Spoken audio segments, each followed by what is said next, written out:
Welcome to News Today with WDW News Today. I'm Tom Corliss. Here now the news for August 18th, 2021. Disney has officially introduced their new Genie service along with Genie Plus and Lightning Lane. And no, this isn't WDW News Tonight. This is real, by the way. Disney Genie Plus and Lightning Lane will replace FastPass service at Walt Disney World and Disneyland Resorts this fall. The complimentary Disney Genie service will be built into the My Disney Experience and Disneyland apps. And with Disney Genie, guests will have a personalized itinerary feature that will recommend attractions, dining, and entertainment catered to their interests. A few more features: you can get itinerary updates from morning to night. Disney Genie will continue to update your itinerary throughout your day so you can be more spontaneous and go with the flow. Yes, a planning app will allow you to be more spontaneous. That makes sense.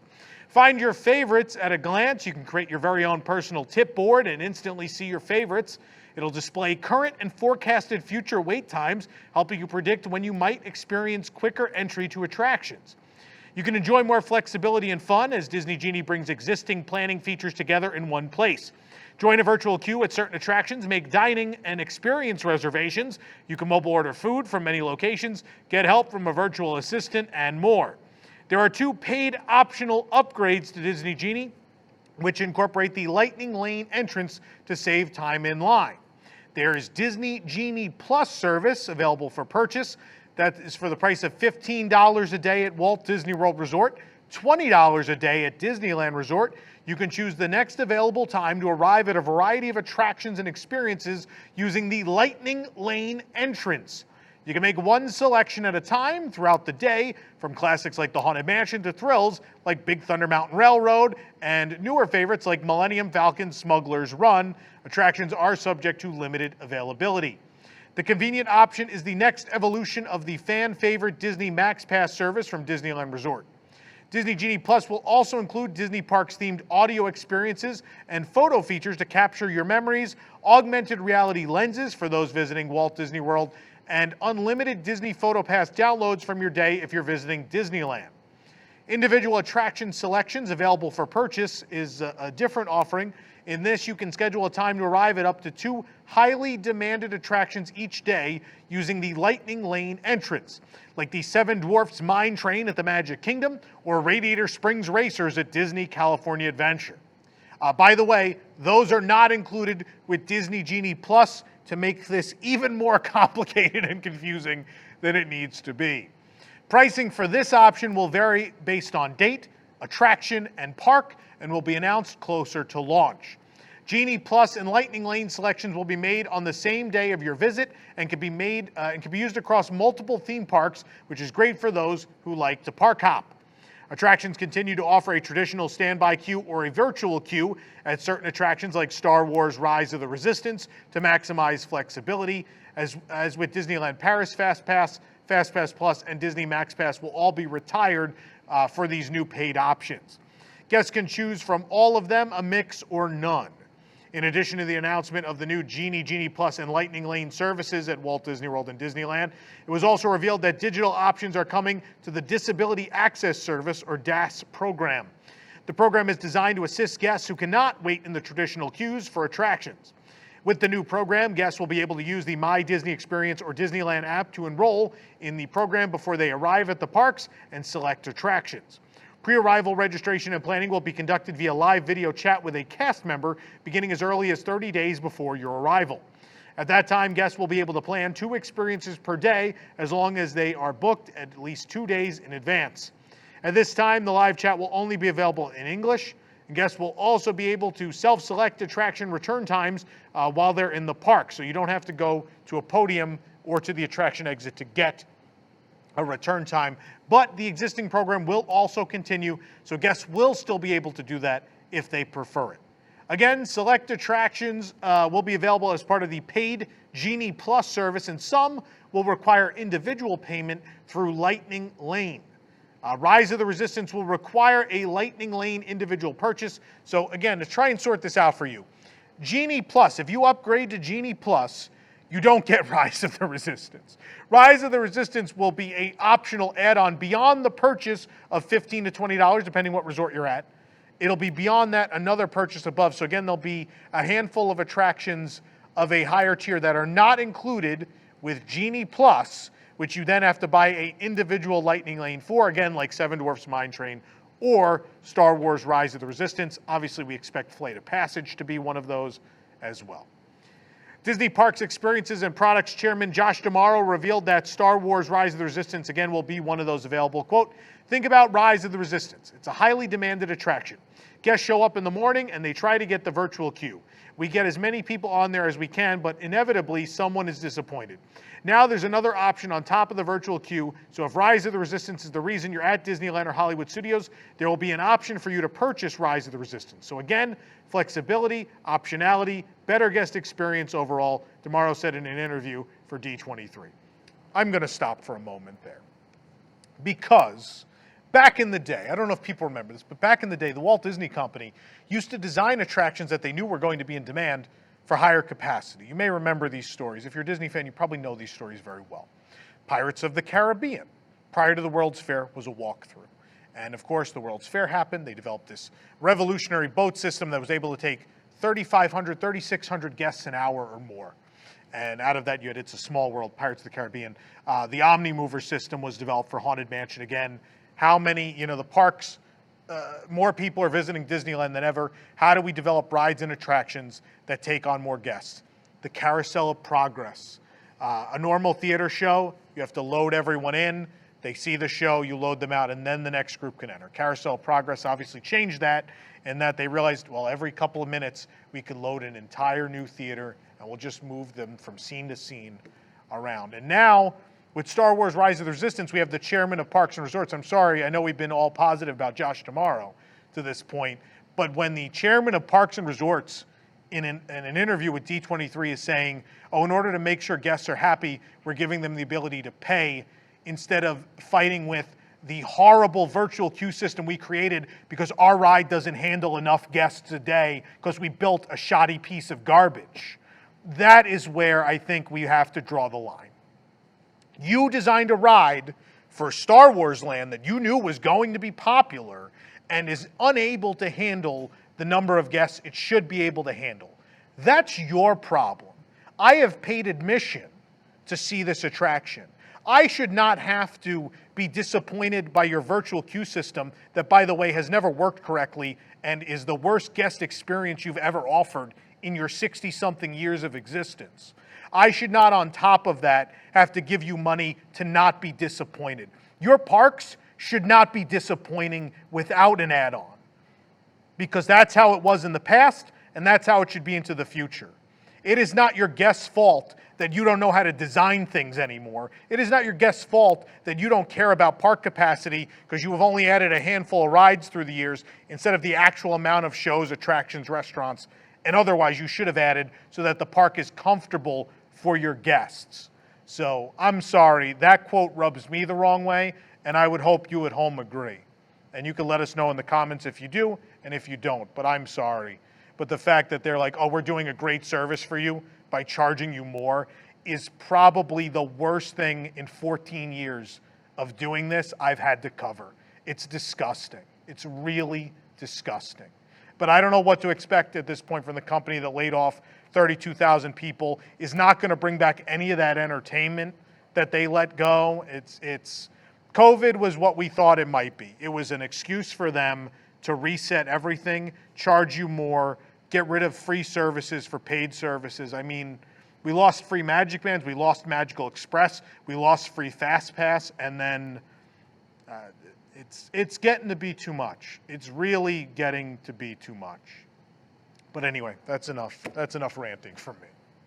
Let's move on. We got plenty more news to get through with this thing.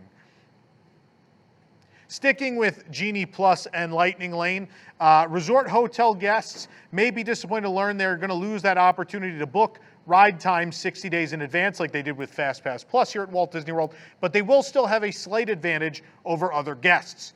While all guests will be able to select their first attraction time for the day at 7 a.m. using Genie Plus, resort guests will also be able to make Lightning Lane individual attraction purchases at 7 a.m. Non-resort guests cannot purchase Lightning Lane access until the park actually opens for the day. Disney will release a list of the attractions available for both the paid Genie Plus program and Lightning Lane individual attraction program, including pricing, again, at a later date. That includes Star Wars Rise of the Resistance. So again, it's worth noting that resort guests can gobble up a lot of those times in advance, so there is an advantage to staying on property, but you hope your resort bed is comfortable because you have to get up at 7 a.m. But you're already accustomed to that from the boarding group system for the ride that doesn't work that they now want you to pay for. Let's move on. Oh, there's going to be a lot of dislikes today, and I don't care.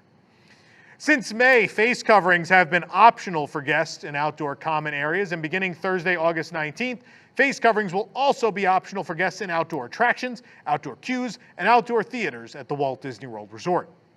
As a reminder, face coverings remain required for all guests ages 2 and up, while indoors and inside Disney buses, monorails, and the Disney Skyliner, regardless of your vaccination status. So a slight loosening of the mask rules. Gus and Jacques from Cinderella will be joining the Disney Fab 50 character collection, celebrating Walt Disney World's 50th anniversary. Descendant star Anna Cathcart, I hope I said that right, announced the inclusion of the mice on social media earlier this week. Gus and Jacques will share a gold statue and hoist a 50th anniversary medallion between them. And with help from Disney artist Jared Moriyama, they've officially confirmed that Minnie Mouse will have a gold statue as part of the Disney Fab 50 collection as well. Minnie, of course, was seen in the original concept art with Mickey, so it's not a surprise, but she's been formally announced now. And with those announcements coming rapidly about the Fab 50 character collection, Disney gave us our first look at the actual statues and at the process of them being made. I will say this, they look fantastic, and they are much bigger than we thought they were going to be. If you want to check out the full video, it's at WDWNT.com. To keep something positive, I am looking forward to these statues. They look beautiful. I love them. Disney reportedly has commissioned New Orleans-based artist Sharika Mahdi to create a collection of paintings to inspire the Imagineers behind the upcoming retheme of Splash Mountain to Disney's The Princess and the Frog. This is according to Central Florida journalist Ashley Carter. Disney is planning to share a first look at one of the paintings on August 23rd. The reimagining of Splash Mountain was announced in 2020 as part of a series of ongoing inclusivity changes at the parks. The attraction is going to be rethemed to The Princess and the Frog at both the Magic Kingdom and Disneyland Park. No timeline has been set for the retheme, and the fact that this art is just being completed would lead us to believe it's still going to be some time before we see this attraction. Even though it's only Wednesday, it's been a bad week to be an audio animatronic at Walt Disney World, or anyone related to Walt Disney World this week. On Tuesday night, a guest of the Magic Kingdom managed to capture footage of the Abraham Lincoln audio animatronic malfunctioning in the Hall of Presidents. Man, if I had paid for a lightning lane for this, I'd be upset. The video posted by Daytona C500 on TikTok shows Lincoln slumped over during after the announcement of Genie Plus.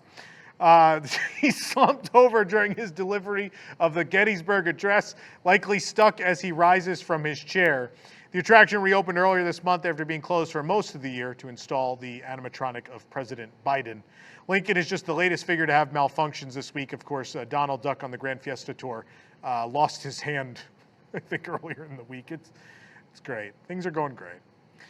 A small security-type camera has been installed atop Spaceship Earth at Epcot. The camera is visible from the Epcot monorail station. It's on a short pole sticking up from the top of the icon. The camera has a rounded lens that allows for a wide view. The camera may be used to film promotional material or tests involving Spaceship Earth's new points of lights, maybe even Harmonious. It's unclear at this point. Imagineer Zach Ridley has shared several photos of Spaceship Earth's new points of light illuminated for nighttime testing. He said on Instagram, quote, "Our new lighting system for Spaceship Earth is something entirely original, a first-of-its-kind programmable LED lighting system invented by our very own Imagineers to integrate seamlessly into the iconic Spaceship Earth facade. I'm proud to share today a few pics from behind the scenes of the project, led by Imagineers Jason Reed and Galen Land. Installation of the system is nearly complete, and our team has been hard at work testing. Jason Galen and their team are leveraging a pre-queuing system to pre-visualize and program the new system virtually, allowing them to test many different ideas before locking in on our best look.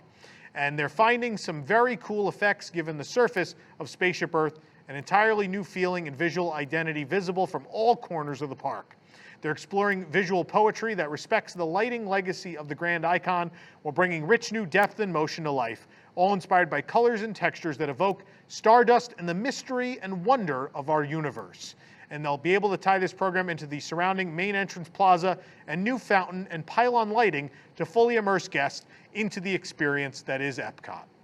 Of course, that lighting will debut on October 1st. Alongside the announcement that FastPass Plus would be replaced with a paid Genie Plus this fall, we've learned that Remys' Ratatouille adventure will use a virtual queue similar to Star Wars Rise of the Resistance. Oh boy.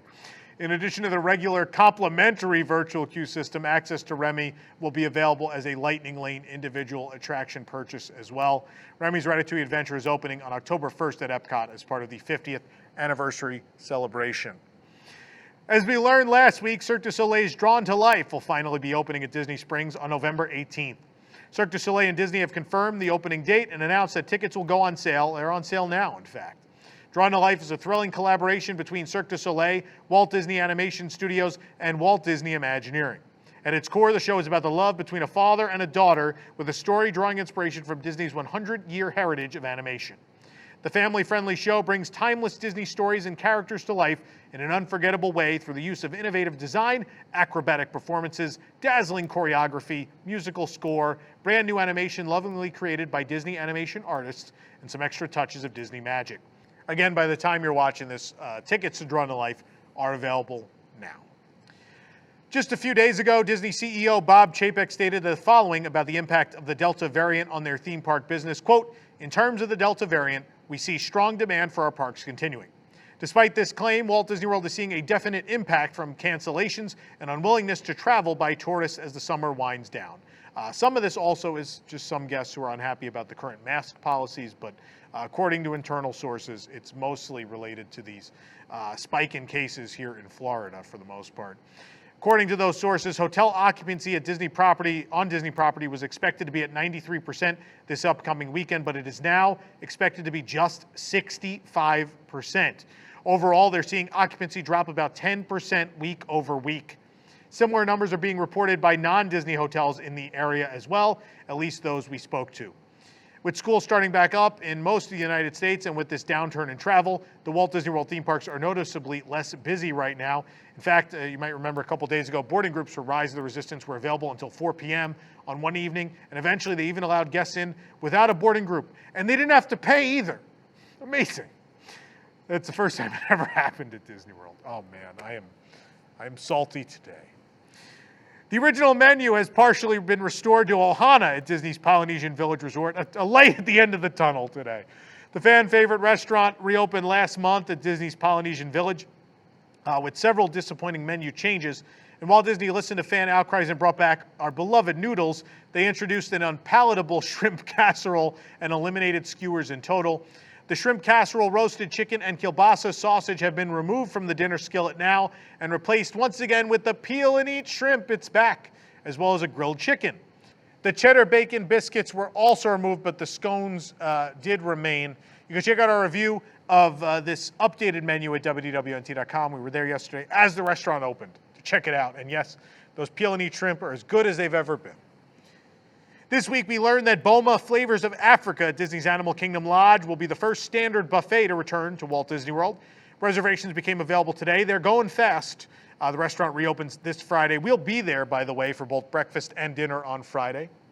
We'll have a review for you. Boma's updated breakfast and dinner menus are now available on the Walt Disney World website. Breakfast is $29 per adult, $16 per child, plus tax and gratuity. Dinner is $49 per adult and $27 per child. Both online menus are partial listings, as the buffet options may vary day to day. Some menu options have changed. For example, there's now cinnamon raisin bread pudding instead of French toast bread pudding. The dinner menu is significantly shorter, lacking many of the soups, stews, and rotating options previously available. But again, sometimes that online menu is different, so check out the reviews on Friday. We'll let you know just how different it actually is. Everything Pop shopping and dining at Pop Century Resort has been utilizing mobile order and physical distancing since the resort reopened. The dining area, though, has now returned to its pre-pandemic operations, with guests able to order in person at the individual stations once again. Guests can grab their own trays to carry food. What a thrill. As always, the food is behind transparent screens for guests to look at, but cast members place the food on plates, and fresh baked goods are available at a self-service station once more. They're individually bagged and taped closed now. Most fridges and other prepackaged items are also open to guests. Last year, the Oriental Land Company announced the new Believe Sea of Dreams nighttime spectacular that was set to debut this year. Unfortunately, due to the current circumstances, likely including the continued impact of COVID restrictions on the Tokyo Disney Resort theme parks, it seems we may have to wait a bit longer to see this new nighttime spectacular.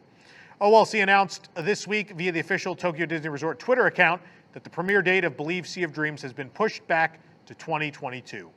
Testing has been sporadic throughout the year with incidences of projections, barges, and jet skis, all part of the spectacular spotted rehearsing after hours in the waters of Mediterranean Harbor at Disney Sea. The Disney Sea 20th Anniversary Time to Shine celebration will still begin on September 4th. It will just do so without the nighttime spectacular. It's very sad. Last month, we learned that Lakeith Stanfield and Tiffany Haddish will be starring in Disney's new The Haunted Mansion film, which will be directed by Justin Simien. Stanfield and Haddish's roles are unknown, but that hashtag show has provided a list of ghosts that are being cast for the film. They'll be casting William Gracie and Gracie's wife, the Mariner, the Butler, the Bride, the Dueling Ghost, and the stretching portrait characters, which they at least call the Woman with Rose, the Man in the Dynamite Suit, which sometimes I feel like that's how I look in a suit, the Quicksand Man, which I think was a character on last week's UPNT, I think, and the Ballerina, Sally Slater, sometimes she goes by. Disney is already on a roll with their lineup of little golden books, having introduced stories for the Haunted Mansion, the Jungle Cruise, and more. But now readers can take a trip to Alpha Centauri with the newest edition themed to Space Mountain. The hardcover book, which will cost you $5.99, will be made available at major retailers starting January 4th, 2022. You can also pre-order this adventurous title with Lightning Lane. I'm joking. It's on Amazon. You get your copy on release day. Oh boy.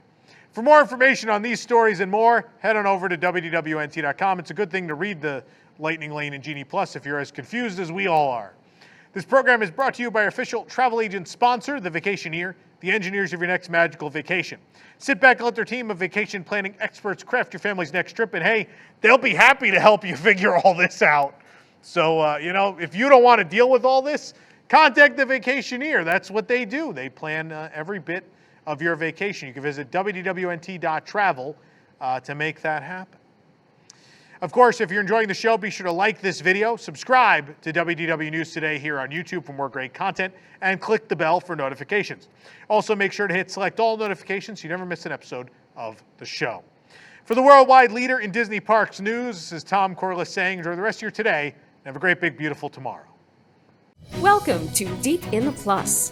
Each week, join host Rob Whiteside and a panel of Disney superfans as they take a different movie or TV show from the Disney Plus catalog, tell you its history, details, give their review, and let you know if it's worth your time. Current shows, classic movies, and everything in between. Watch Deep in the Plus live Tuesday nights at 9 Eastern for new episodes, or catch Deep in the Plus anytime on YouTube at unplannedDowntime.com.